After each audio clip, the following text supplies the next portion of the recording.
Go right ahead. Okay, thank you. I hit the little button so you're okay with that. Okay, thank you everyone for coming out on Friday. It's a somber week, but we're happy to see everybody on the call. My name is John Dvorak. I'm a chief architect at Red Hat. This is our ATARC Zero Trust demonstration. See if I can advance the slides properly. I think that worked. Okay, everyone should see my slides. Heads up, Mike, you're seeing them. All is looking good.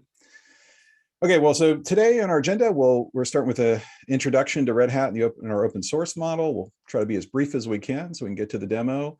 Mike will take us into a little deeper dive into Zero Trust capabilities, and then we'll do our Zero Trust demonstration with Kenny, Mark, and Luke. So just for a quick introduction, for those who are not sure who Red Hat is, or you're just wanting a little refresher on Red Hat, we're the world's largest provider of open source enterprise IT solutions. We're a large scale innovator of open source, and we're going to talk about that process a little bit just to bring everybody back into like, how does open source become enterprise? So we'll talk about that for a few minutes. We are relied upon by 90% of the Fortune 500s. And as you'll see here, 100% of the airlines, 100% of the telecommunication, 100% of commercial banks and executive apartments rely on Red Hat technology. So from a security perspective, security is incredibly important to us. And this discussion about Zero Trust is important because we have so many of our tools are used as foundational for a number of, for a wide variety of the critical infrastructure of the United States and other countries, as well as the federal government. So how does this development model work? I think a lot of you know about, you can name several of the open source projects. You might not be aware there's over 1 million open source projects. Now, some of these are big, some of these are small, some projects you might think of like Linux is one project is actually a number of projects together, but the point is there's a lot of them. And what we do in Red Hat is we participate in those open source projects. We have individuals who are paid full-time to participate in the open source community, working on innovation. Our goals are to take open source development and drive innovation through these communities and bring this to the enterprise. So that is our process.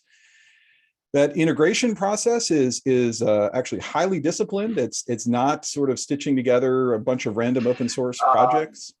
I'm getting a little echo. Haley, I don't know if you can nail that for me. Thanks.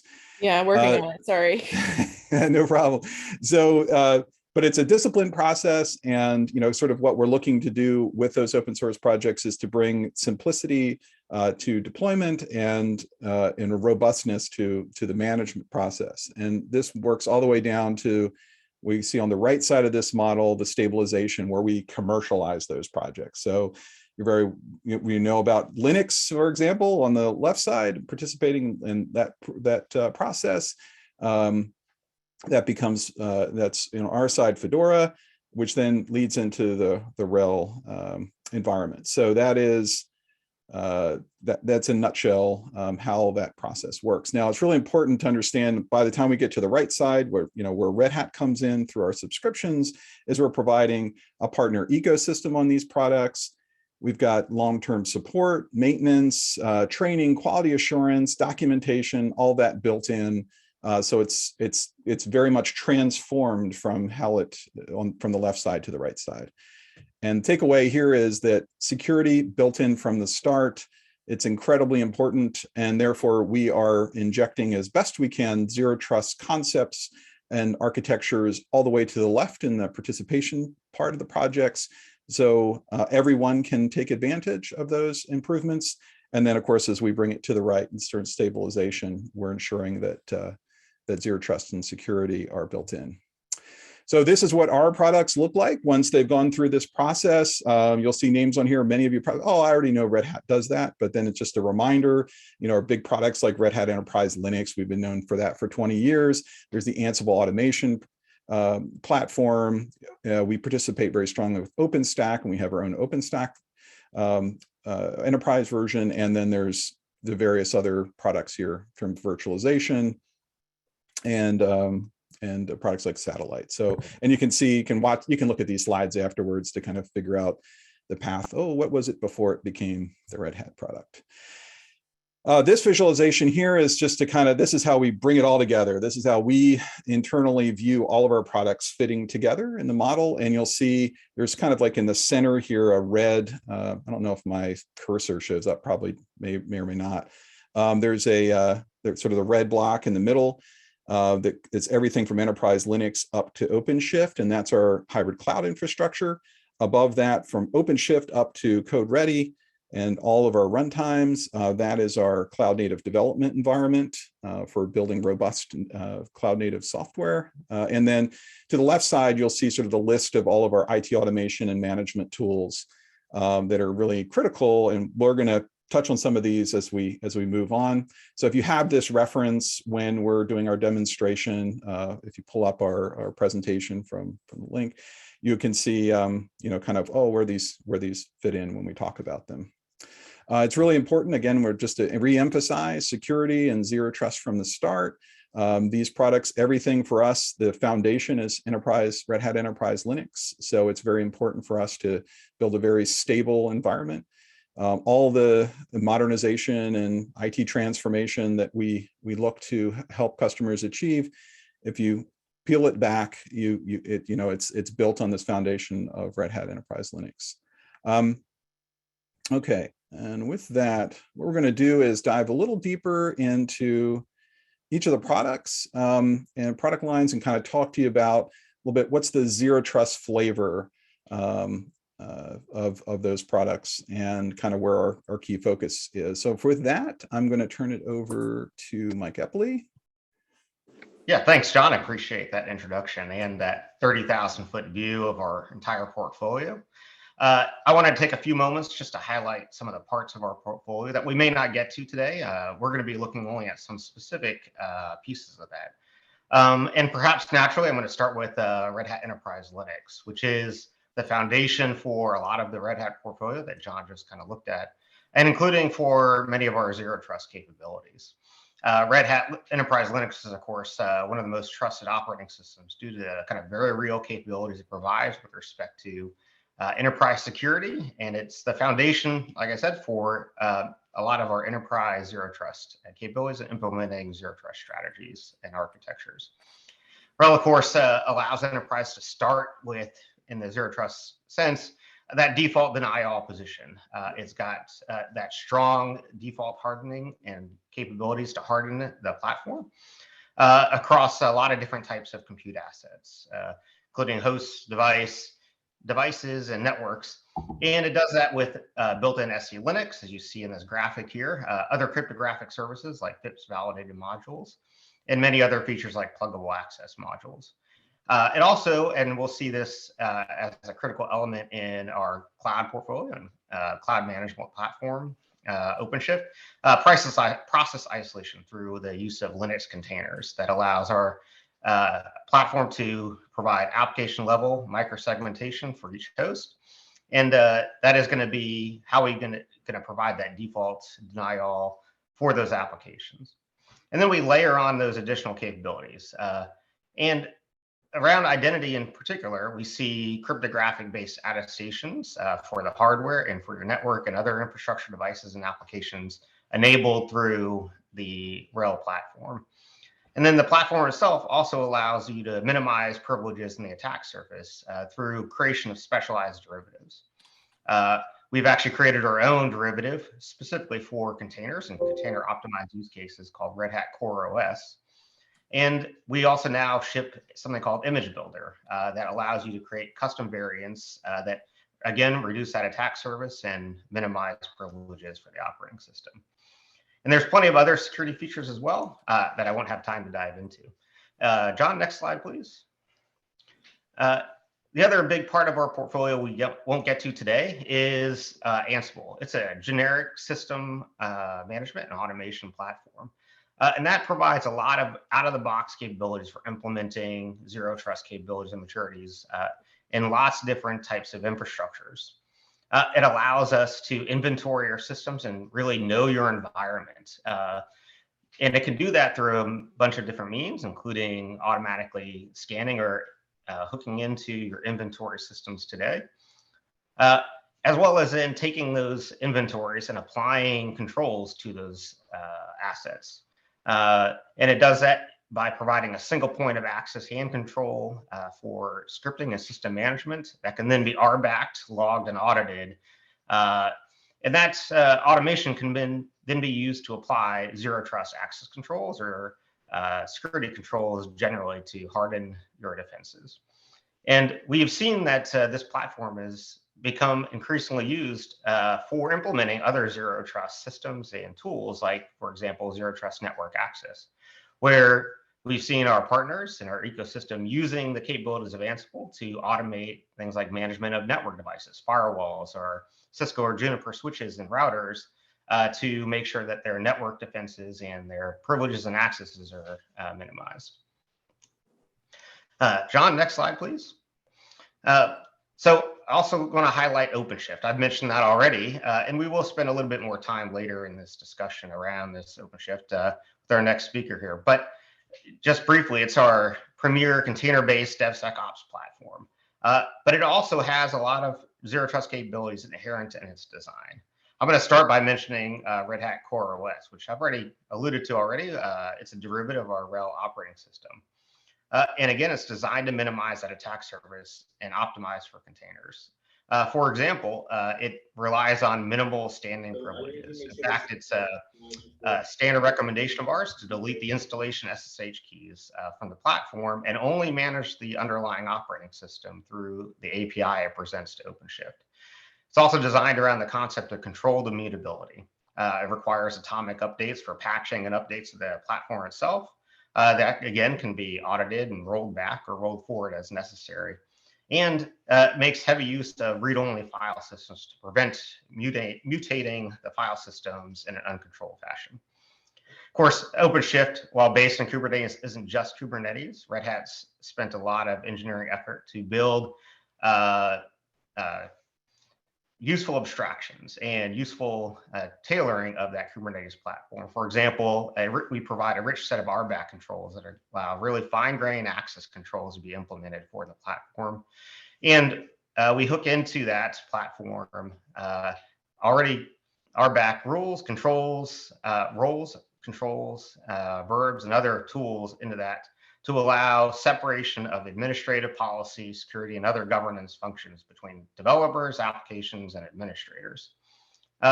We also layer in other additional capabilities for logging, monitoring, and observability so that we can take activity and metrics and that context data that's going to be useful for later context-based access determinations and export that into your other systems for example, identity and access governance or privilege access management. I'm not going to go any further here. There's plenty of other things that Openshift does, and our next speaker will dive into more of these capabilities. But before I do, I did want to just take a moment to highlight one particular aspect of Openshift, which is our service mesh built in and included with our Openshift platform. And the thing I really like to highlight is the parallel of the architecture we see here between the zero trust data plane, which is managed by the microservices controlled in our service mesh, and the control plane. And this architecture mirrors what we see in, for example, reference architectures like NIST 207. Next slide, please, John. The last thing I really want to highlight from our portfolio here is Red Hat single sign-on. And our single sign-on product is one of the most widely used open source single sign-on solutions out there. And it's single sign-on in general. Yes, is there a question?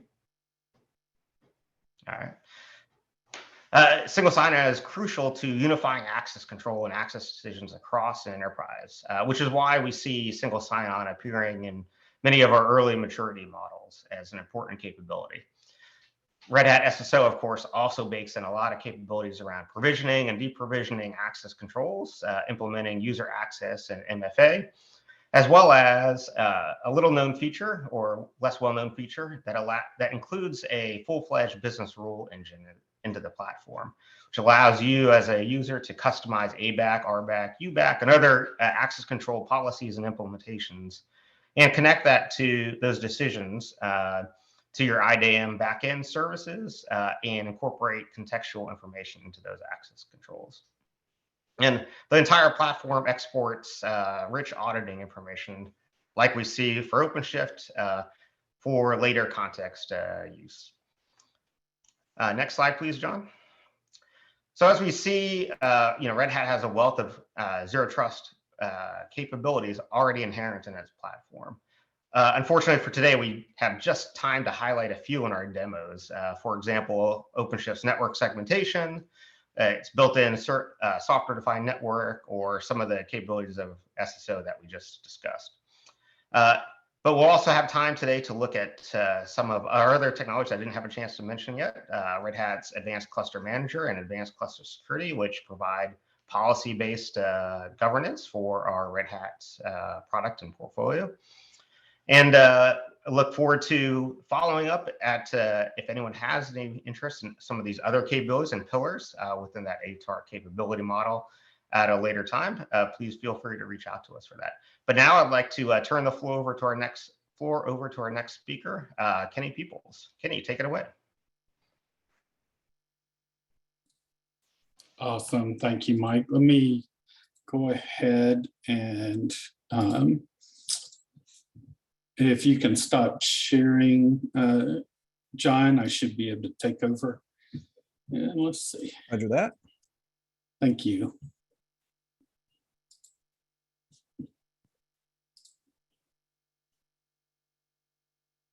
Okay, can you see my slide? Looking good, Kenny. Thank you. Okay, give me just a second here.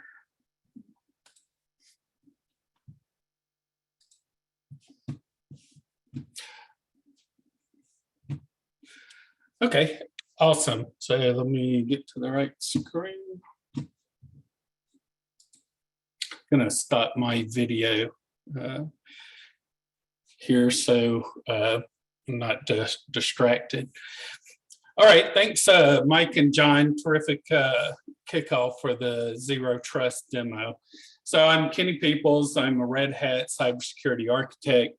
I focus on Department of Defense engagements, and I'll cover the demonstration overview, then go into a brief first demo, and then turn it over to Mark for the second part and Luke for the third, and they'll dive deeper into more concepts.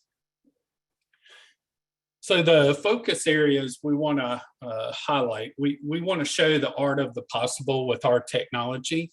And so we do ask questions to be held during the 3 sections of the demo.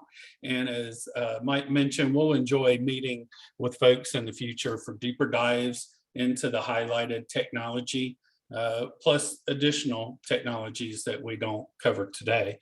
We decided to focus on these 3 technologies, use cases that are tied to Red Hat Openshift platform. And that is the encryption with MTLS, segmentation, certificates, then the authentication with MFA, the authorization auditing, and then lastly, the policies and highlight cluster security and cluster management. So all these 3 areas cover a number of the ATARC scenarios, and it's easy to build the environment to showcase these technologies, and I'm gonna briefly highlight that. So if you want to go do zero trust testing, you can easily go do that with Openshift and associated technologies. So during the demo, you'll see several zero trust tenants that will be covered. The first, the communication is secure regardless of the network location. The second, all the resource authentication authorization, it's dynamic and strictly enforced. And then the third is monitoring and measuring the security posture of all the owned and associated assets. These tenants, of course, are in the NIST special publication. and we're going to make sure that we cover those. So then with the Red Hat Open Hybrid Cloud that provides the zero trust capabilities, I want to touch on this briefly. The strategy by Red Hat is built on the tech foundation of Linux, Openshift, and automation. So if we look on the diagram on the left side, we have the Red Hat Openshift available products, the Openshift Kubernetes engine, Openshift Container Platform, and Openshift Platform Plus. And the across the top from left to right, we're going to highlight these Openshift Platform Plus technologies that provide the multi-cluster security features, the day two management capabilities, and the container registry. So we have the ACS, ACM, Quay, in addition to the data foundation. And then if you'll notice under the workloads, we have our platform services, the service mesh, as well as the application services to the right of it for the API management. And so that's 3 scale. So we can manage applications or security postures wherever the application is living in the Open Hybrid Cloud. I want to bring up this just briefly because I'm going to show the Open Hybrid Cloud console and how you can easily reproduce this environment to do some zero trust testing. We can easily install the cluster in an air-gapped environment as well, just the requirement being the bastion host with registry and images. And of course, those have to be manually transferred or sneaker netted over to an internal network.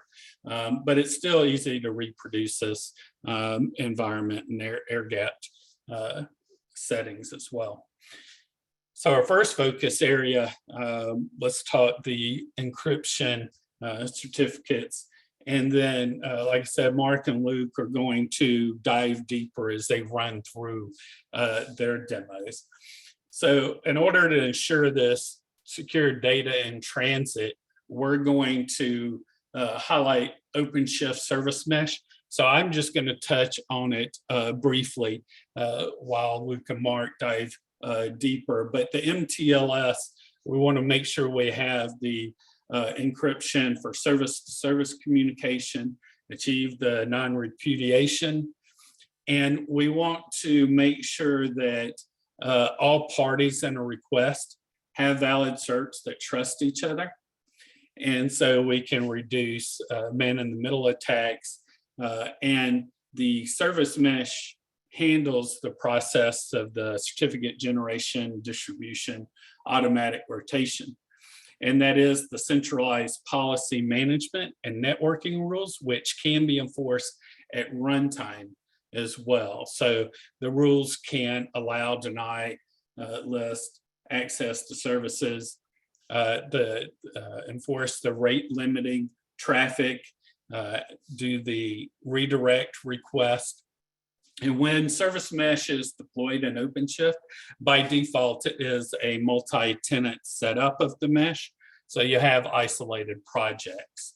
And some of the service attacks mitigated by service mesh, which are the service impersonation, exfiltration of data, we have the packet sniffing, unauthorized data access. So service mesh is very good at mitigating those attacks. So the NIST special publication that the 800-207, Mike went into that some, so I'm just going to hit some highlights. But at a high level, we do want to make sure that the subject that needs access to an enterprise resource is granted through the policy decision point and policy enforcement point. So the system is going to ensure that that subject is authenticated and the request is valid.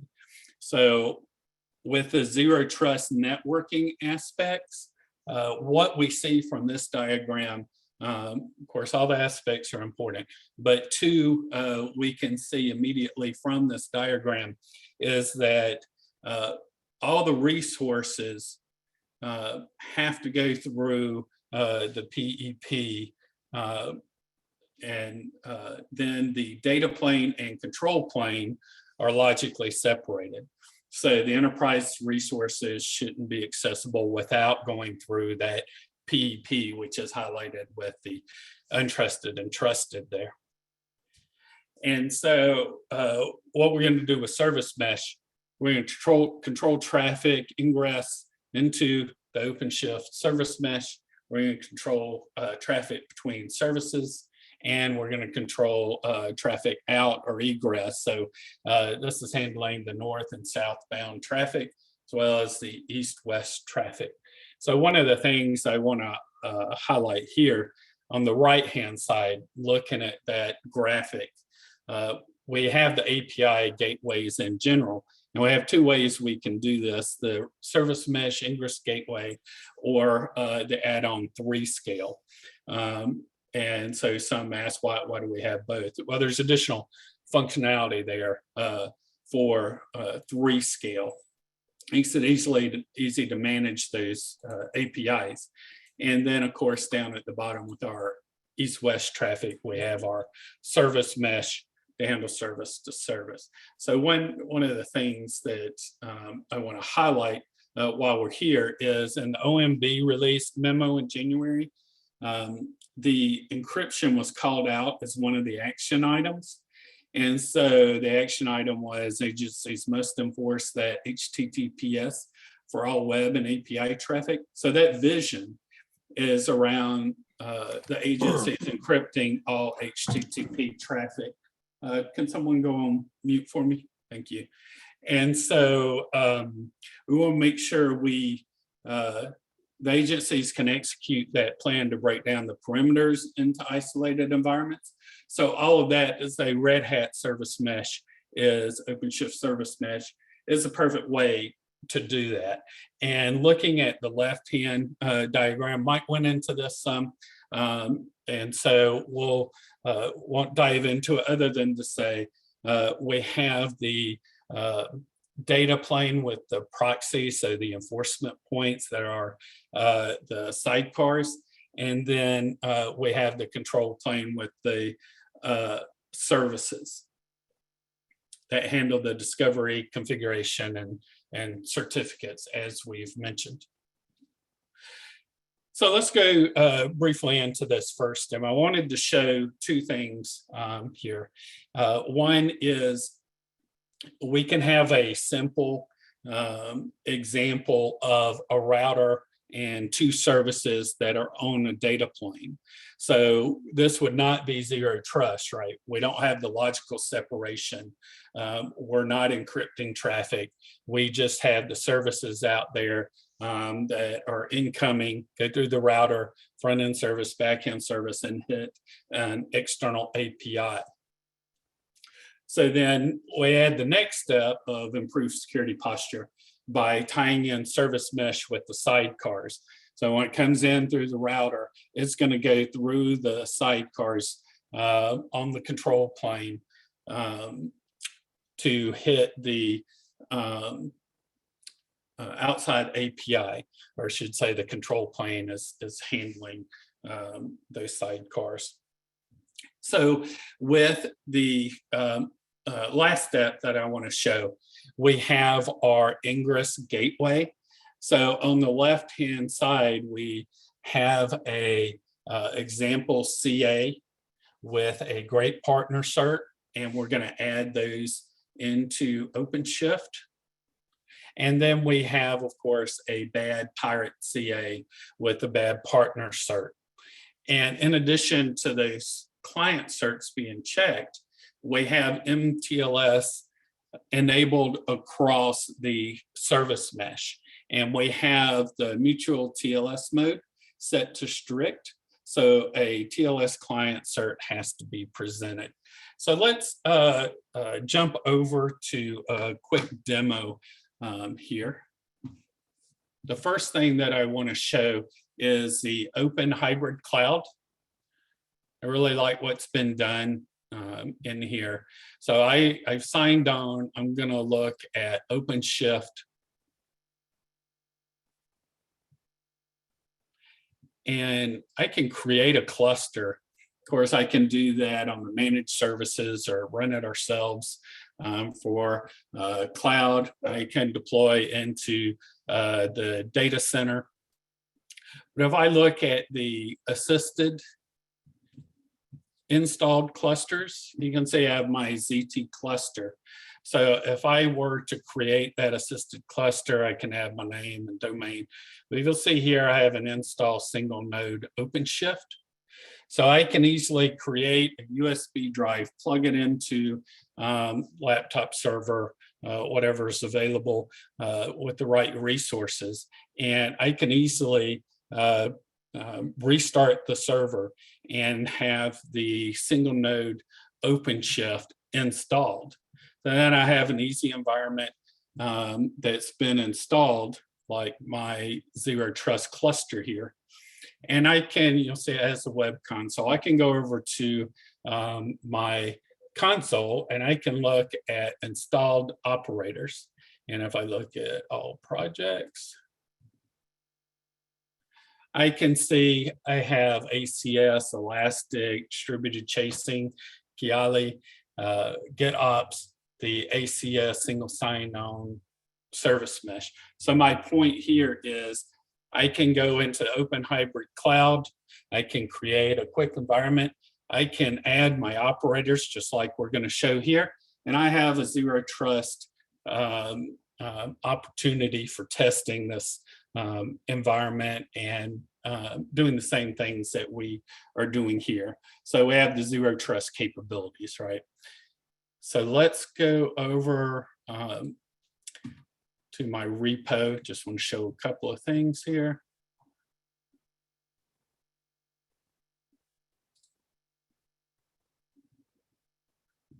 So if I look at a setup script, I don't want to go through all of this, but I do want to highlight a couple of things. So if I look at this section, I am deploying the front end and back end and creating a route. And if I come over here,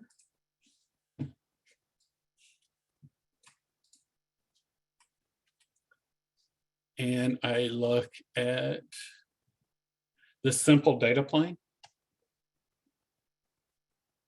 so I can easily hit my router, hit the front end, and get a response. And of course, with Openshift, I can, even with this simple example, I can go into my simple data plane. I can create, a test policy, network policy, something simple, deny all ingress. So I can create all these rules. Luke's going to go more into some of this, but I created this rule. It's going to apply to all pods. And so then if I come back to try and hit this, it's going to sit there because it can't access the service anymore. And so if I go back and delete it, then I can access that service. And so when I look at my routes, you can see I have that front end available. So let's come down here. What we're going to do is clear this.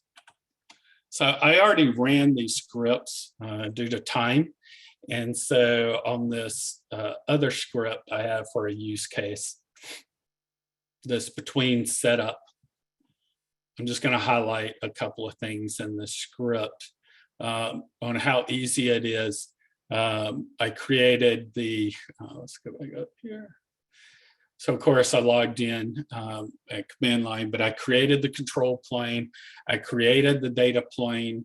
And I'm going to briefly go down here, but you can see it's creating a control plane. Come down, it's creating project, data plane, and then where is it? Well, those were the prompts, and then it's actually creating it here. Sorry. Yep, here does the apply. And then I'm joining the data plane to the control plane. And you can look at this section here. I'm joining the data plane to the control plane. And then I'm deploying the application, the front end and back end services to the data plane. But what I'm also doing, I have scripts with OpenSSL to create these certs, and you'll see here. And once I create those certs, I can create that front end credential here, so that now I have the front end cert created by the ACME CA. And then I'm going to apply the service mesh configuration for MTLS, so for service wide for the applications, and create the gateway and route. And then after I do that, we can quickly come over here. And let's go up here to, we want to look at our great partner. Our great partner is gonna try and hit our service, and they're able to hit it, right? That's a valid cert. And then let's go back, and we have a bad partner. Somebody's trying to get in that's not authorized. So it's an unknown CA, so we're gonna deny that. And then we're gonna go and let's just try and call the front end and not even pass the cert. So what is it gonna do then? It's gonna say the search required. And if we go look at our Kiali and look in our some of our configuration, our service mesh config, you'll see we have a mode and we have strict. And if we look at the top right on the lock, we have a mesh wide MTLS enabled. And so let's go back to our slides here. So to summarize, in zero trust architecture, what we've just shown is no resource should be inherently trusted. Every asset and subject must have its security posture evaluated through the PEP before a request is granted. So now I'll pass it over to Mark to dive into authentication, authorization, and auditing. So Mark, I'm going to stop sharing.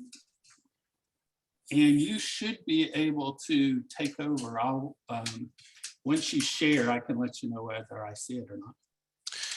All right, Kenny. You're good. All right. Well, thank you for that great demo on MTLS and setting up a service mesh to be secure. I'm going to focus on AAA now, authentication, authorization, and auditing, and how we can lay that in on top of service mesh to embody zero trust in your architecture. The products that we're going to use, as stated before, Red Hat single sign-on, Openshift service mesh, and for a one-time passcode authentication, we're going to use free OTP. We're going to discuss identity proofing and how we can use multi-factor authentication to enhance your security posture, and how we can help centralize your access policies with single sign-on. So Red Hat single sign-on enables zero trust user management. It's able to integrate with external identity providers using OpenID Connect and SAML 2.0 protocols. You can federate it into your existing identity management solutions in your enterprise using Kerberos, LDAP. You can add or enforce the presence of multi-factor authentication, whether it's an OTP generator that is linked into the into your single sign-on instance directly, or inherited from an external provider such as GitLab, which is what we're going to use in this demonstration, or CAC certificates that may be integrated into an Active Directory instance. As far as authorization goes, it provides a powerful feature set that you can configure scopes of access depending on what realm, that you want to use. You can set it up in any number of ways, and you can configure what claims are presented in each of these scopes. So this is where your access-based attribute or attribute-based access controls come in and really enhance what you can do and how you can apply security in your infrastructure. So we're going to be plugging this in with Service Mesh. Service Mesh will act as a policy enforcement point for single sign-on. We're going to inject a container that will intercept access requests and send them off for authentication. It's going to consult the decision point for authorization decisions about what criteria that the user presents and what they're trying to access, and then perform allow deny request based on that response. The OAuth 2 proxy container that we're going to inject into this ingress gateway is going to look for a valid authentication token. And we will declare and see how to declare attributes inside the ingress container and see what kind of operations you can allow. Basically, get, put, post, all the common operations can be mapped to an attribute with an allowed deny criteria. We're then going to use SSO in two capacities. We're going to use it as a policy retrieval point.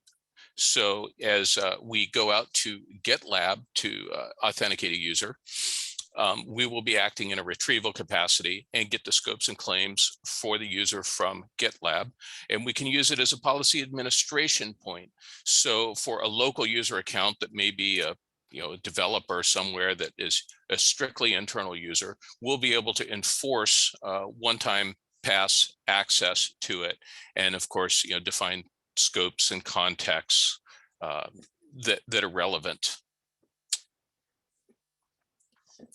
The demo itself, we're going to use a book info demo that's pretty common. We're going to enhance this by adding zero trust principles. So we will be simulating a user making an unauthenticated request. The OAuth 2 proxy container is going to intercept that request and realize that there is no token being provided. It's going to send that traffic up to the retrieval point, which is Red Hat single sign-on. Red Hat single sign-on is going to look for a user in its database and see if it's there. If it's there and we authenticate that user, it's going to pass the token back to the ingress gateway for a decision about whether or not that user is authorized. If it's authorized, it passes it through. If it doesn't have it in its database, it's going to go out to its secondary, which is in this case GitLab. And you can use an internal GitLab instance. You can use a public GitLab instance.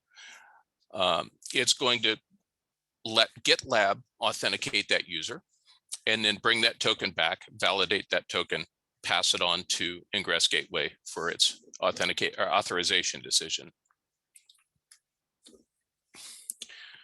So the neat thing about Red Hat single sign-on is it makes enabling one-time pass very, very easy. I think it's 4 or 5 clicks. I keep losing count, but it's a very swift way of enabling one-time pass authentication. And you can use FreeOTP, you can use Google Authenticator. I've seen bash scripts that generate these tokens. So it's not just limited to having a cell phone in a location. You can bring this into a SCIF and use a bash script to generate these tokens. As far as external IDP integration goes, you can refer it to an internal provider. If you have an internal GitLab or GitHub instance, you can go external with those. There's a whole list of ready-made integrations in it, as well as generic OAuth 2 and SAML 2.0 integrations. And they're complete enterprise federations, whether you're a Red Hat shop and you've got ID Manager already in your installation, you can federate to that. You can federate to Active Directory Kerberos. If you've got an LDAP implementation from who knows what, as long as you can touch it, you can integrate it. So I'm going to go ahead and jump into the demo. our running demo is built on Kenny's MTLS demo directly. And I've already run the scripts to get Red Hat single sign-on installed and operational. We have a client for our service mesh in there and ready to go. Our client is going to be presenting the email and profile scopes and claims that are associated with them. First thing we're going to do is we're going to make sure that we have events enabled, and we do.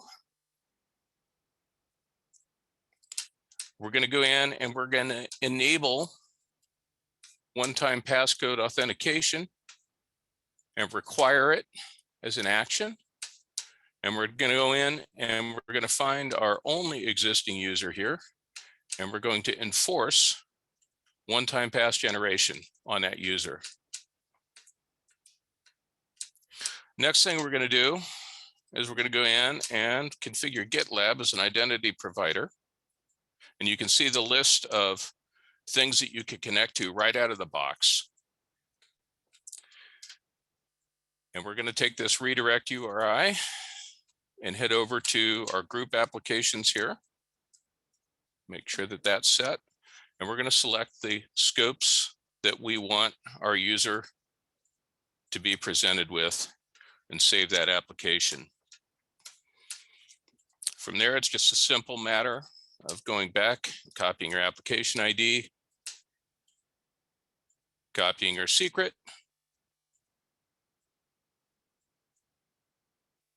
and picking the scopes that you want to read. So we're going to store the tokens and good to go. All right, so now we can test it. And I've already installed the book info application and tested to make sure that it's running. So we'll just hop straight in here with our incognito window. User.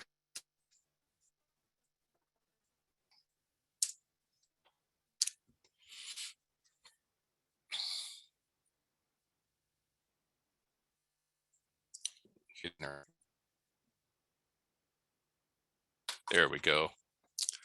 Local user, local user. So this is a local user that's pre-configured as a part of the demo. And we have enabled one-time passcode authentication on it. So I'm about to set that up. Pull out my little cell phone here, get my one-time pass plugged in, and a name for it. And this should shoot me right into my product page. There we go. We have a nice little page about Mr. Shakespeare. So we can kill this window and then demonstrate the same thing using an external identity provider.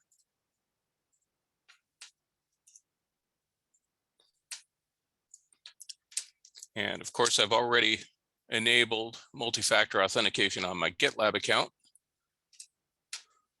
So the container is sending me out to my account. Assuming I can type my password correctly. It's going to ask me for two-factor authentication here.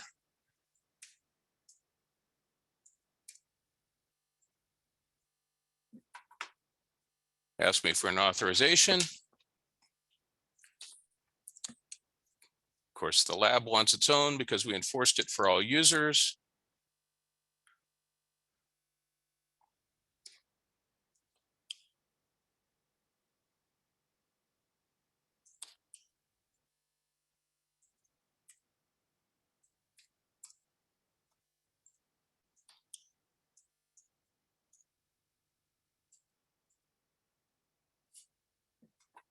And we're in.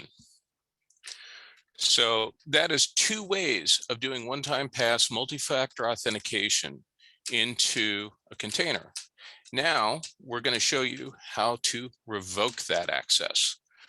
So let's say I determine that somebody's in control of my keyboard and I'm just sitting there watching them hack away. So I make a phone call to our enterprise administrator. So I'm going to go ahead and remove my access from the authorization profile, you can see, I'll just go through a little bit here. Your actions in here are allow and deny.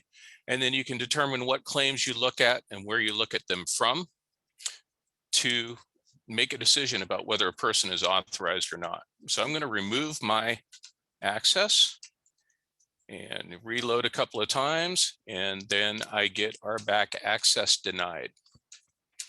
So that's great. If I went into the website right now, I still have a valid token, so I could kill this and go back in. Until that token expires, you're still able to authenticate to the website. So the next step, logically, is to go in here and find my account. And I'm going to expire my session and lock out my account. And this completes our securing of the instance. And we'll go in and make sure that we're locked out. Let me get my link back.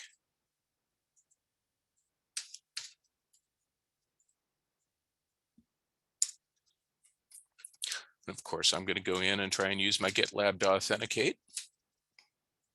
GitLab will successfully authenticate me because I didn't tell GitLab that I'm a bad actor.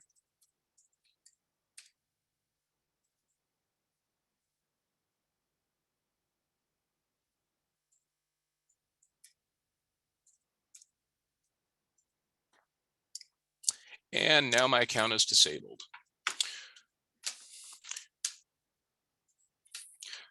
So in keeping with that, locking out an account's no good unless you have auditing.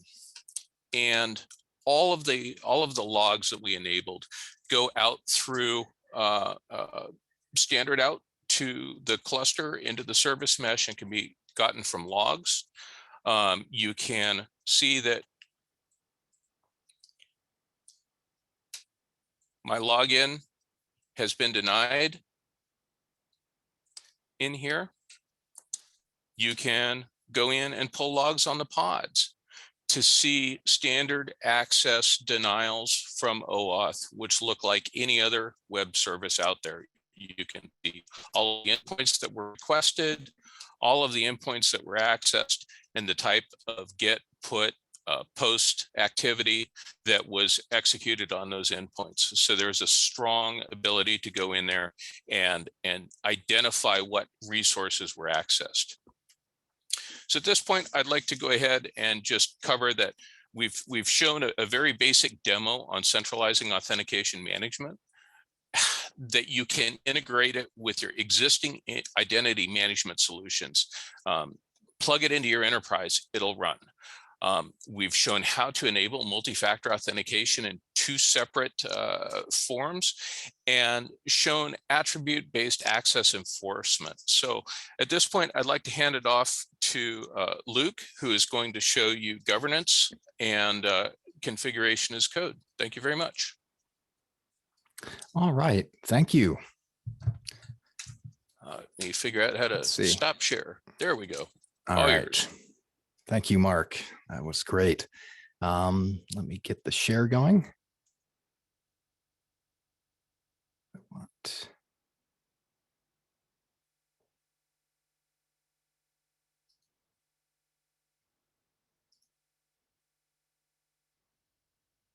Okay, you're saying focus area 3? Yes. Looks good. Okay, thank you. All right. Let's begin. So hello, everyone. Thanks again, Mark. Great stuff. My name is Luke Lussenden, Senior Consultant here with Red Hat, working for the NAPS Public Sector with Red Hat. And today we're going to be looking at 2 applications, ACS and ACM. That's Advanced Cluster Security and Advanced Cluster Management. We're going to be looking at them kind of with the perspective on policy, how policy distinguishes itself from a standard configuration, compliance and enforcement of that policy. We're going to get into a little bit of discovery and baselining of network policy and network segmentation. And depending on time, we may get into a little bit of risk evaluation, security information event management, and there's some runtime and mediation and scoping, but we'll see. All right, So let's get right into it. So just as a overview, so advanced cluster management is a good place to start, because we'll begin with that, because really it's your top level theater control, and then we'll move from ACS into ACS for finer grained control. Yeah. So advanced cluster management at its heart is Kubernetes native engine for cluster provisioning and configuration management at fleet scale. So for cluster compliance, right down to the software deployment and management of your software. So provisioning clusters, managing clusters, and software. ACM supports a GitOps style workflows for applying this configuration. And the second major component really to think about with ACM is the governance, risk, and compliance framework. And we're going to be getting into that today. This introduces the ability to define policy so that we can react, reporting, and enforcing compliance. Then we're going to take a look at ACS a little bit. ACS provides a separate control plane for configuration of resources, of resource access and security policies for applications in an Openshift cluster. The policy enforcement point for the data plane is similar in fashion to Openshift service mesh that we were looking at earlier. It uses Kubernetes native admission controllers to intercept and validate policy compliance. Zero trust policies, examples might be policies for workload identity, where certificates are certificates valid, and can they correctly identify the workload via signature, users and RBAC policies, and network policies. Let's get into the demo though, because I think we're starting to come up against time here. So we will shift over here. So what you have here, I have tiled out 3 different screens just so you can see this. These are actually 3 different clusters you're looking at. On the left, we have a dev and a prod cluster stacked on top of each other, looking at a particular namespace, the topology view, nothing there. And on the right, this is our hub cluster running ACM. Okay. And we're just going to create a deployment out here by creating a subscription, a Git workflow out to a GitHub repository. So here is some configuration I'm going to apply to the cluster to initiate that workflow so that the configuration in Git starts getting distributed throughout and applied to our fleet. So we've got a placement rule saying what clusters we want to put it on. We have a path to the Git repository, and we have a path inside the Git repository to the configuration that we care about. So I'm going to go ahead and apply that.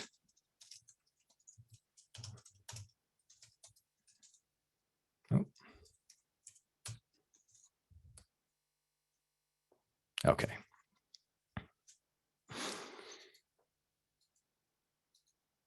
All right, so we see this MariaDB app here appeared in our applications on the hub cluster, and we actually see 2 pods spinning up in both of the clusters. So here it shows the components that we actually applied, the application subscription, and now it's showing the components that discovered and has actually deployed to those clusters, the deployment configs, services, replication controllers, secrets, etc. All right, so that's great. That's a lot. But positive configuration isn't really enough. What about, what shouldn't be on a cluster? What about, what if you want to make qualitative statements describing what is permissible rather than what must be? And that's where we get into policy. So I'm going to untile this. Okay. And we're going to go over to the governance tab here on the ACM page, and we can see we have a few policies here that I've already loaded in. We need to be able to make qualified statements to support the continuous ongoing reality of day 2 operations. And one such area is certificates, right? They expire. And so we've got a policy for that. Also, we want to be able to enforce least privileged aspects of RBAC. So we've got a policy, this disallowed roles policy, which is enforcing that roles are not generated using wildcards, overly permissive roles, right? They need to be explicit. Also, and then we have this limit cluster admin policy here, which is really about privileged access management.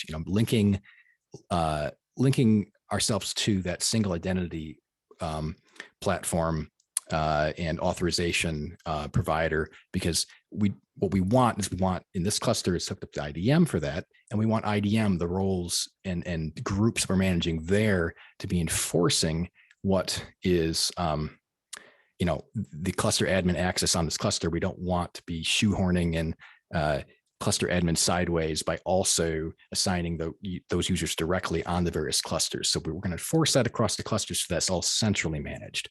So let's go ahead and violate some policy, shall we? All right. Nothing like violating some policy to wake you up on a Friday. All right, so I'm going to run this non-compliance. We can see here, I did two things. I generated a certificate that just, oh man, look at how many days that's going to be good for. So that's going to be outside of our certificate policy because we're not allowing certificates that are good for that long. And I also generated and imported a role. You can see that has lots of wildcards. Oh, and you can see those policies are actually both already upset. They're both upset at one cluster because we only applied those to one cluster. So one cluster is out of compliance. Let's also hop over here. And this group is great because this group is getting synced from our identity management service. And that's how we are linking our cluster admin. But I'm going to go ahead and just shoehorn in a user just directly saying, hey, this user also needs cluster admin, which we don't really want to do because we want that all to be managed centrally, right? We want to be managing it through those groups out there. So that should upset this limit cluster admin. There it goes. It's upset now. If we drill into like the certificate, for example, look at status, we can see the local cluster is upset. That's our hub cluster. We can view details. It says the maximum time is out of sync, and we can, okay, this doesn't have any resources, but we'll pop back to policies here. And that's good. That's good, right? We've got policies about what we want, and people are breaking the rules, and we're seeing that, and that's getting reported. But when it comes to remediation, right now, you've noticed that these three are set to inform. So they're reporting on it, but they're not doing anything about it. The policy governance framework in ACM, different policies have different abilities in terms of enforcement. So you can enable enforcement if you want that for some policy types. For all policy types, there is this configure option that you can link in generically into Ansible automation. So for any kind of violation of policy, you can trigger custom Ansible automation to go and do any kind of automation that you want to do as a remediation action off of a policy infringement. Okay. These bottom two, these are both set to enforce. And these are actually installing ACS, which we're going to look at next. On our, we have one, which is, you can see it's just actually focusing on one cluster, and that's because it's installing ACS Security Central on our hub cluster. And then the other one is enforcing that the scanners and the mission controllers and all the pieces involved with ACS are actually on all of our clusters and on nodes that they need to be on. Okay, so these two are actually set to enforce, and they are actually responsible. So when I initially created them, they went out and actually performed the installs as part of that enforcement. All right, so let's switch over to ACS.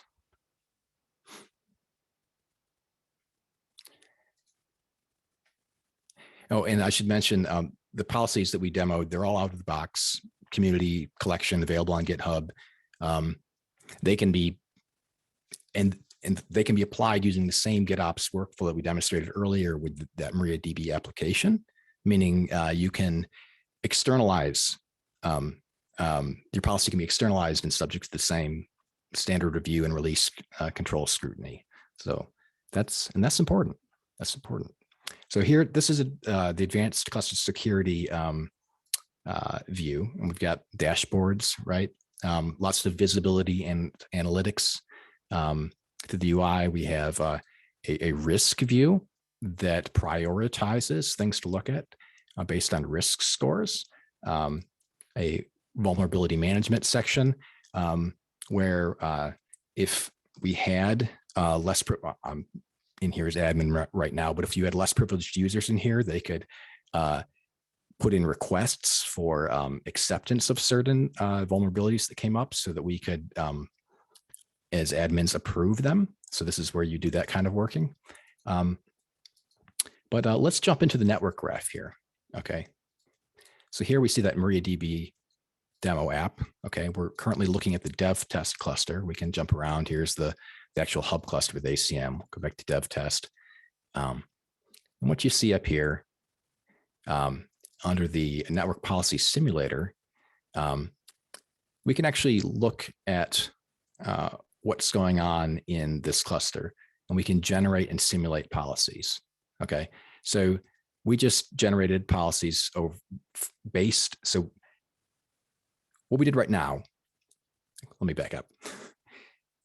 Right now we have a flat network. Okay, we don't actually have any policy applied to this network. You know, there all these namespaces that can talk to each other, and you know, best practice would dictate that only the necessary flows be explicitly allowed. You know, so we want to be much more explicit. We want network segmentation, but that's a lot of work. You know, defining every single application, what it does.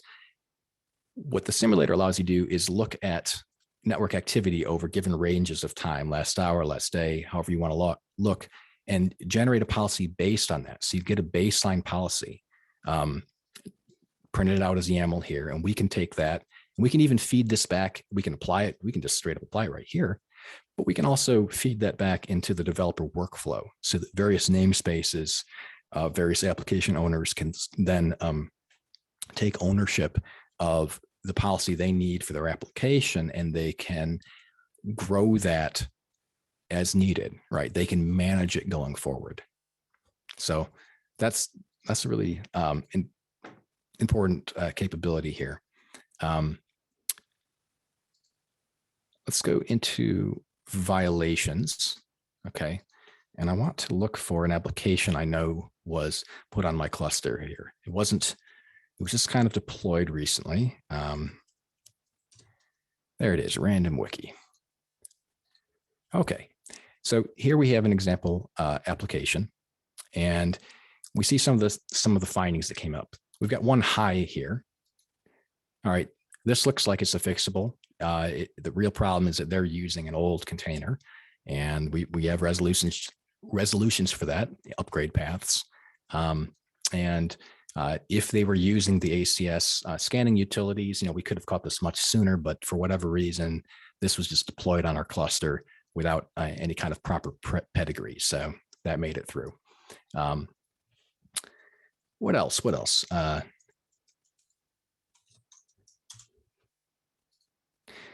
Okay, you know, we've got some best practices, DevOps best practices, security best practices.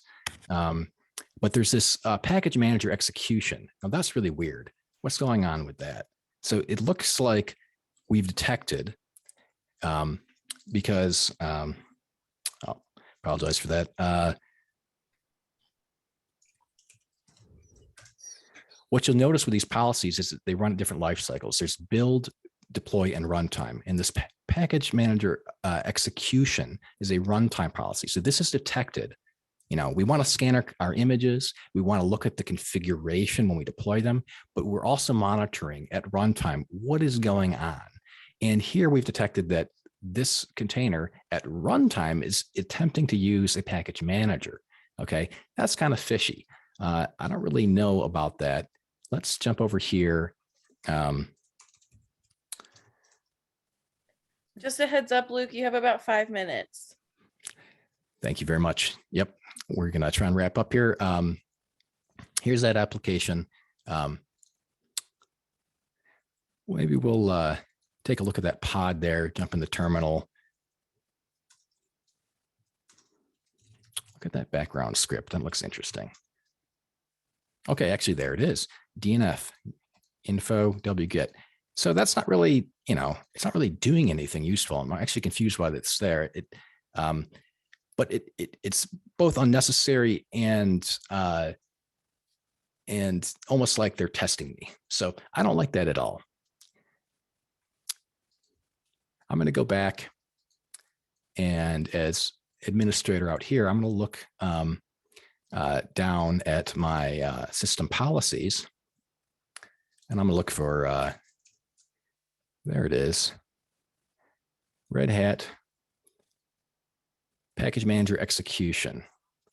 I'm going to edit this policy. You know what? For me, I think this is more like a medium. And furthermore, I want to enforce this. I don't just want to talk about it. Okay.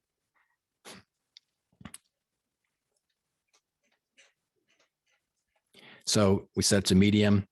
We've set an enforcement action. It's going to kill the pod now. So from now on, if we detect that behavior, that pod's just going to die. We're going to kill it. Doesn't mean it won't spin up, but if it tries to execute it, right, it will die. So let's go back and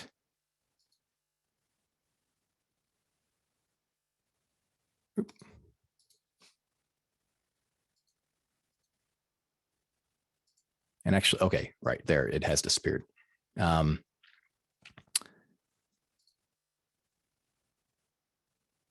we'll go back to violations. Oops.